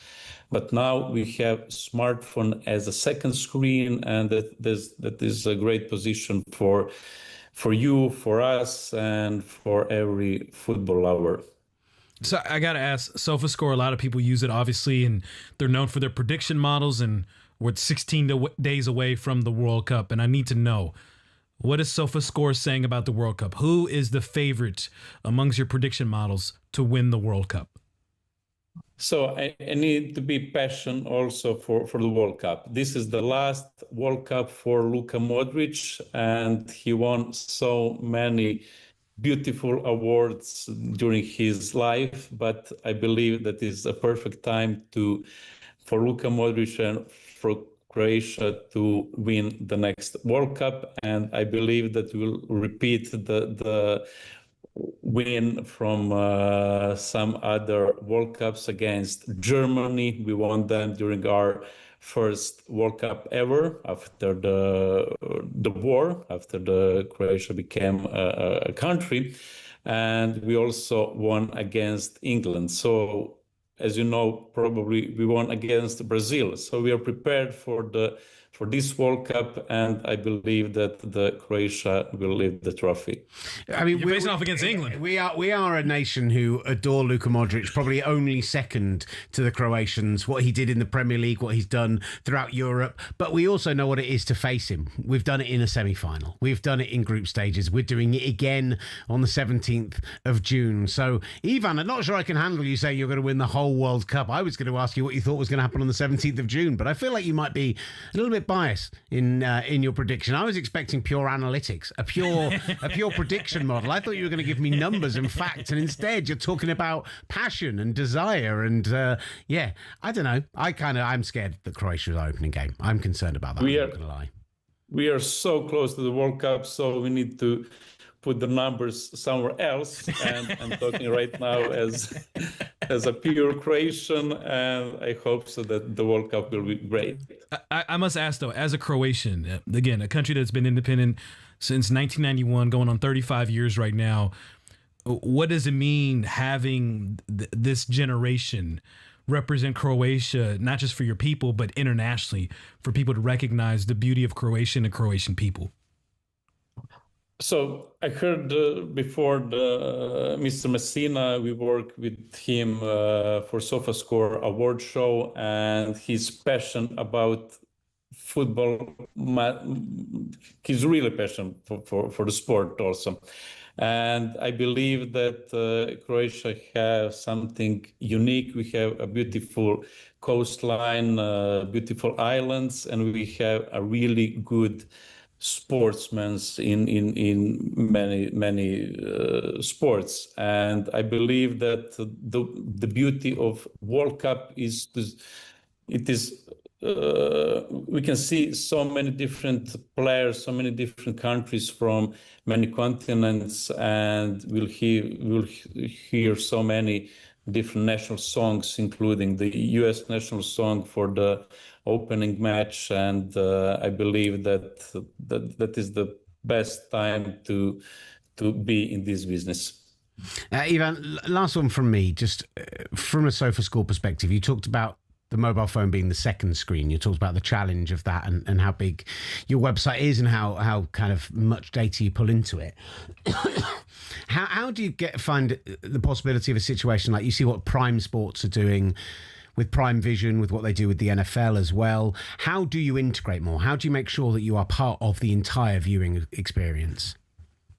So we believe that SofaScore as a second screen is to give additional information for users, and we are trying to integrate with many different competitions, and we are offering visualizations for different sports, and you as a sports fan, you can see better and you can understand better what is going on the field. Because if you have live stream, then the camera is always on Leo Messi or, as I mentioned, Luka Modric. And if you need to know what is happening for all 11 players, then you can follow SofaScore to see what is happening for all of them. And I see that your next topic is Leo Messi. I need to add that Leo Messi is definitely, for past years, the best football player in terms of SofaScore player rating. The maximum number is number 10, but in our system, he sometimes received the biggest number than 10. We need to squeeze it down under to 10. Amazing. Look, Ivan, really appreciate your time. Thank you so much for joining us. Good People luck want to to find Croatia. out more, head to SofaScore.com. Thank you. I wish you the best of luck after your opening game of the World Cup. You lose the first one, and then you can go as far as you want until you meet England again. Thank you so much, sir. Appreciate your time. The great Ivan Bersic from the great SofaScore. Well worth checking out the fine work they do. I was going to sit here and chat to you about Julian Alvarez, but I forgot we got Felipe Cardenas next, and he is sensational and can cover so many topics. Friend of the show. And he also has to talk about Colombia's World Cup roster, which was announced yesterday, and I'm sure he has some thoughts. So let's pull an audible. Let's break a little early. Let's get a Felipe early. I don't know if the British people love the word audible here. Yeah, it's going to happen. What would we even call it? Let's a pivot. I don't know. I don't know what you guys say. I'm calling an audible. That's what it is. Felipe Cardenas joining us up next. Bringing all the biggest football debates Stateside. The S Word From talkSPORT.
talkSPORT presents The S Word. Listen again and subscribe wherever you get your podcasts and on the talkSPORT USA YouTube channel. There, you're back with the S Word. Will Gavin, Master Tesfazian, and my water bottle, which is now on the floor. Thank you very much for moving that, Master. The ultimate professional. True. Yeah, it would have been really, really smooth if I hadn't then immediately mentioned it. But we're a YouTube show. We're live on camera. People saw it. I'm just glad I didn't bang it against the table or the chair. It makes a great noise. It does not. It's like the Undertaker's turning up. It does. Yes. The dead man walking. Maybe that's England. Maybe that's America. Right, okay, good. You can get in touch with us on the the show on all those fancy ways you can do it over there. So that's out on WhatsApp, +44 03717223344. You can get us on Instagram and on X as well. And if you get in touch with us on Instagram, DMs are open. Drop us a line. We can get you on the show. We love getting fan interactions. We love getting callers in as well. Or just get on YouTube, drop a comment, just like Geordie Dan has. He was watching our conversation with Jack Cunningham from earlier in the show, which you'll be able to watch back in full on the S Word YouTube channel shortly after the show. And he says, I'm not confident next season with Eddie Howe as manager. I think there's a lot of Geordies feeling that way. I mean, hasn't the story been on Eddie Howe? There's always a ceiling. Has Newcastle reached their ceiling with Eddie Howe? I don't know. It'll be interesting to see how quickly maybe they pull the trigger next year. How much of a leash he has. Time will tell, but big summer for Newcastle. Coming up on the show tomorrow, we're going to go hard on the USA. How hard? America Day. We've got a fantastic guest already joining the show. One of the best soccer journalists covering the sport in the US. Tom Bogert. Just locked him in. He'll be on tomorrow. Because the US men's national team will announce their squad later today. We have had the leak already. We've seen what we suspect the squad will be. There's been a lot of conversations about emails and everything else. I'm hoping we're going to find out that Colombia at least let down the players who missed out on their squad in a more compassionate way, let's say, as we are joined by our next guest, the brilliant Felipe Cardenas, who is now our most regular guest on the show. Hey. Felipe, how are you doing? Numero uno. I love that. I did not know that. Yes. I am flattered and honored. Nope. And don't let anyone be that guy. It's me. I'll take the mantle. He complimented Marco Messina's eyes, but I'm. Oh yeah, you're not wrong. Unfortunately, you did not do the same with Felipe. We've got some dreamy men on the show today. That's all I'm saying. Fantastic. That's all I'm saying. For 9:40 in the morning, you look wonderful. Thank you. Yes. As both of you do. Stop it. We were waiting. We were waiting it's for sweaty it. and hot over here. It doesn't hit the same. Listen, we're going to talk about Leo Messi coming up shortly. Injury suffered in the MLS this weekend. The collective nation of Argentina, and let's be honest, the world round drew their breath. But first of all, Colombia, having missed out on 2022, have announced their squad for the 2026 World Cup. As a proud Colombian, how excited are you for this upcoming tournament? I'm excited. I think what's funny about Colombia is that when leading up to the announcement yesterday of the 26-man squad, suddenly, like right afterwards, Colombians just fall into that trap of like, are we good enough? Are these the right players? Like, is this team ready to take on the world? I've said it on the show before. I think Colombia is a solid squad. They have a group that is manageable, and from looking at the 26-man squad, no real surprises. Honestly, I think one of the bigger surprises for like a wider audience, I thought Jerson Mosquera, the central defender for Wolves, is a bit of a snub. He's a good player. I saw him live when Colombia beat Argentina in a World Cup qualifier in Barranquilla. He scored a goal off a corner. He's a very good player, but he's been left off. Rafael Santos Borré, a former River Plate striker who now plays in Brazil for Internacional. He's like a player that the fans just love because of his work rate. He works really hard. He loves the country. He loves the crest. He has been left off. And to answer your question, Nestor Lorenzo specifically mentioned Rafael Santos Borré, saying, I called him. It was a very difficult phone call. So he didn't send an email. He called the players and told them if they're in or if they're out. Just a lot more class over there in Colombia than we have here in America, unfortunately. And you mentioned there wasn't too many surprises, but I guess probably for the broader American in Premier League fan, not seeing John Duran on this roster, especially when you see England's Ivan Toney, despite going to Saudi as well, making the roster. What has gone on? What's gone wrong with John Duran since he left the Premier League, and why is he not on this roster? Yeah, it's been a topic of conversation. Both John Duran and Yasser Asprilla, the young player who spent time at Watford and now is in Spain, and he spent some time in Girona. Now he's in Galatasaray. Those two players have the same agent. This is just like a side story, but the same agent who a lot of people point to as being the man that has just really taken their careers in the wrong direction. And John Duran, I think, is the typical case here, where he's a young player, a lot of talent, and last year, in coming out of the Copa America and through the qualifiers in 2025, there was talk that he would be the starting number 9 for Colombia at the World Cup, and now he's nowhere near that 26-man squad. And the topic of John Duran really is, it's a concerning one, because people look at the talent and they say this is a player that can play at the highest level. He's shown it that he can do, that he can score goals in Europe, can score goals in the Premier League, and there's just something about his mentality that doesn't allow him to sustain a solid level of professionalism at the club level, jumping around from club to club, apparently looking like he's chasing the bag and just trying to be at the right place with the salaries highest. And Nestor Lorenzo said, during when he announced his 55 man squad, when Duran was on it, that he spoke to him, he follows him, he's tracking him, he knows that he left Zenit, he left the club Zenit based on personal reasons. And Nestor Lorenzo said, well, as soon as we knew that, we reached out to make sure he didn't need anything. But John Duran then immediately flew to Colombia, flew to Medellin, because that's where the national team was having their first camp, and just stayed there training on his own, waiting for the phone call that never came. So I think John Duran is just, right now, he looks like one of those cases of player with so much potential, could have been his World Cup, could have been one of those young players, and now you're not even sure what his international career is. Let me ask you what the expectations are, because you've got your talisman, you've got your Luis Diaz's, who we were at Union Berlin to see him score a wonderful goal earlier this year. Brilliant season for Bayern. James Rodriguez plays his football there in North America, and obviously it's known worldwide. Yeah, does still kind of. Is there an expectation? Is it get out of the group? Is it win a knockout game? Like, where do Colombia feel they need to get for this to be a successful World Cup? It's getting back to the quarterfinals like they were. That's where they were in 2014. That was a historic run for Colombia. They'd never been to a quarterfinal. Obviously, we know what happened in 2014. James Rodriguez, just an incredible performance. And remember, he essentially replaced not replaced positionally, but Radamel Falcao tore his ACL a few months before that World Cup, like 6 months before the World Cup, and suddenly Colombia lost their star before the 2014 World Cup, and James then just took over. So that is the expectation. Now, this team, it's different than 2014 because the 2026 team is a team that has been together through a lot. Many of these players were on the qualifying team that did not make the 2022 World Cup, and then they came together and made a nice run during the Copa America in 2024. So the expectation is that this is a team that is together with a staff, a coaching staff, Nestor Lorenzo, who was part of Jose Peckerman's staff in 2014, 2018. So he understands the philosophy and the culture of Colombian football. Remember, Jose Peckerman, one of the things that he did was just really focus on the mentality of these players, letting them believe that they can play at the highest level. And that is something that Nestor Lorenzo has continued in terms of his approach to the mentality side of the team. I like the team. I've said it before. I think it's a solid team. Now, can they beat the greats? Can they win a group that Portugal's in? Can they win that game? Can they get to the game in Miami at Hard Rock Stadium against Portugal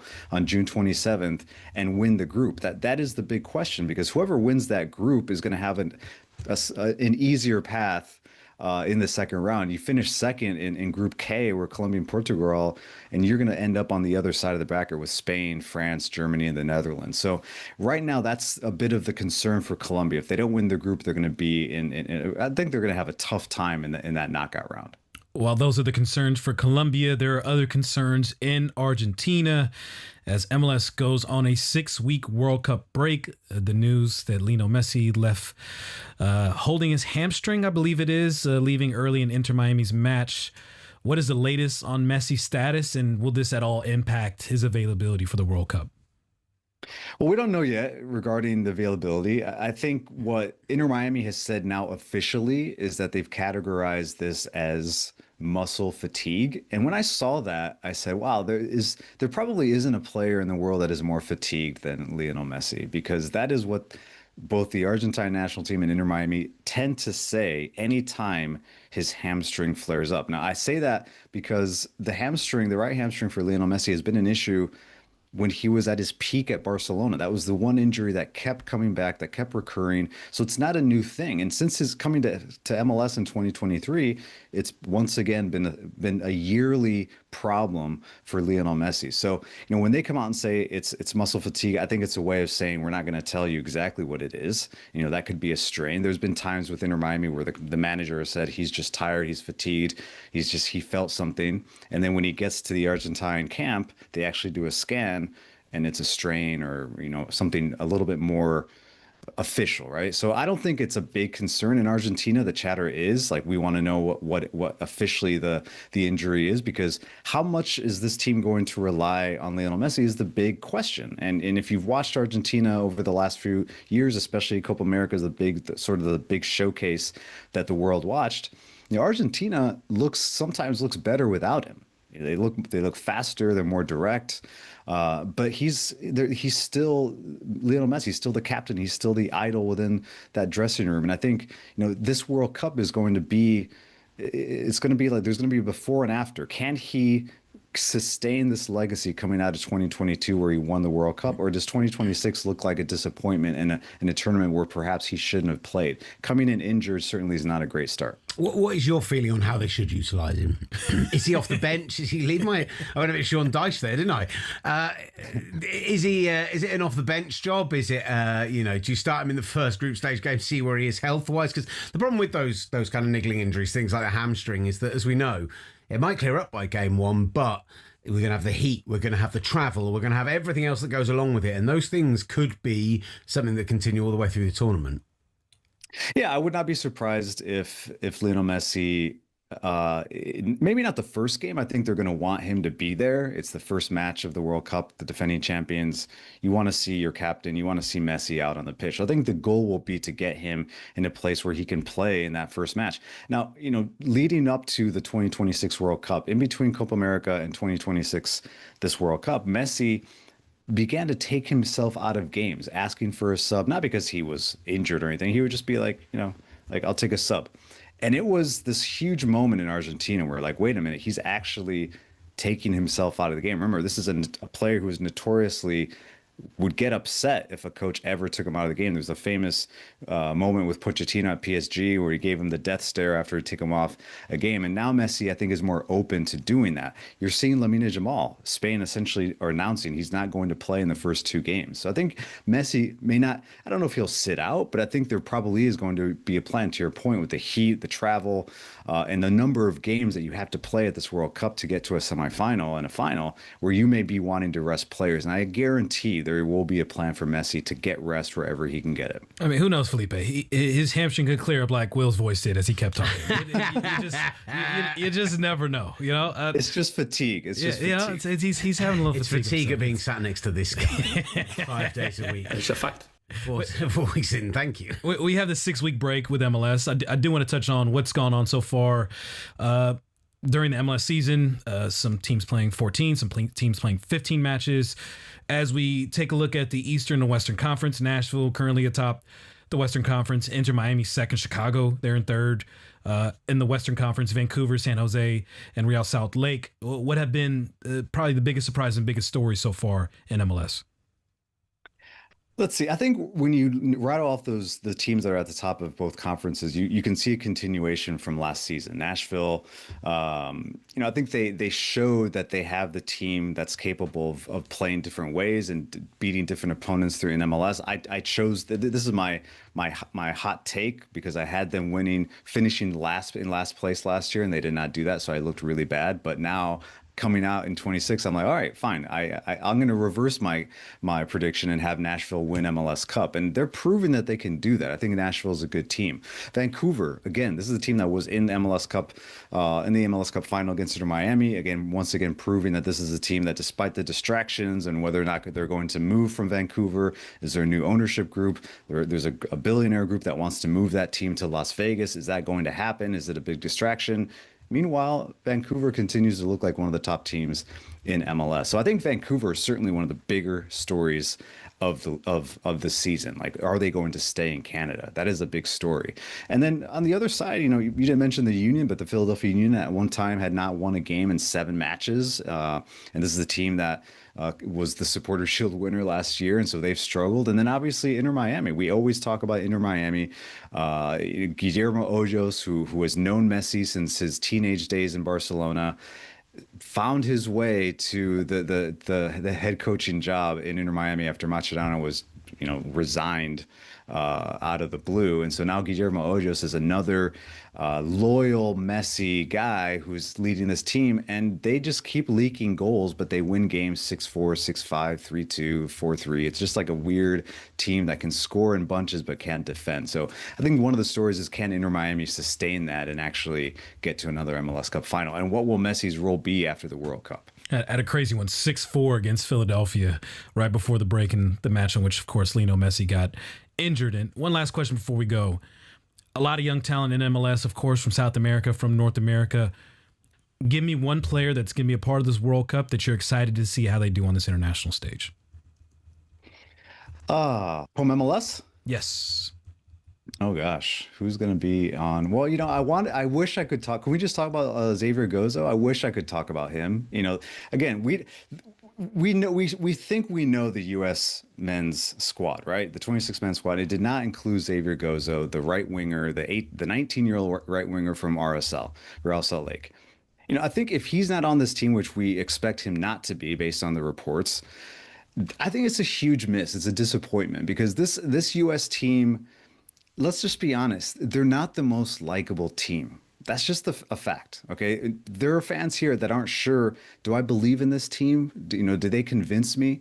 And sometimes youth and innocence and fearlessness can really change a team, and it can also bring the fan base together when they see these young players on the squad. So I think Xavier Gozo, who has been one of the best young players in MLS, and I think an all-star caliber player at 19, missing out on this World Cup is a shame, because it would have been great to see that type of player come on and potentially help the United States on a home soil World Cup. We started the show by bashing the U.S., and you know what? Why not end on that note? Brilliant stuff. Trust me, you don't have to apologize for anything. I was the one doing all the ranting for the first 20 minutes. Yeah, I don't think I got a word in edgeways, basically, which is a rarity in life, even when my voice sounds like this. Brilliant stuff. Thank you so much, Felipe, as always. And you will continue to be our most regular guest, don't you worry. Yes, thank you. Felipe Cardenas, the excellent South American football expert, talking Colombia, talking Lionel Messi, as well as we get wrapped up towards the it wasn't just me of the show today. No, and the vibes are bad in America right now. Listen, for various reasons. The vibes around the World Cup, and you can start to feel it. The end of the domestic season across Europe. You've got these 2 European finals to go, but squads being announced left, right, and centre. People starting to get hyped about the pre-games. People starting to get hyped about. We're hearing what the rules are going to be. I think that World Cup fever is just starting to bubble, just starting to come to the fore. But with that, the pressure, the cauldron of hosting a home World Cup. And I just think the United States might be feeling that little bit of that pressure. I don't know if it's a fever, an illness, or maybe just a clumsiness like you just dropping the phone right now. I nearly stalled out. I slid it down my leg to the floor because I felt it going. Yeah, you didn't catch it. Just like I don't think America's going to catch this moment. Hate to end on a bad note, but hey, Felipe was great, and we're going to have a great day tomorrow. We're going to have a great day tomorrow. Beam of positivity may make a breakout again. Hey! Keep heading to the S Word on Instagram. We're on Facebook. We're on YouTube. Everywhere you get your talkSPORT content. We'll be back tomorrow with a big America Day. Peace. America! The daily deep dive into the world of football. The S Word from talkSPORT.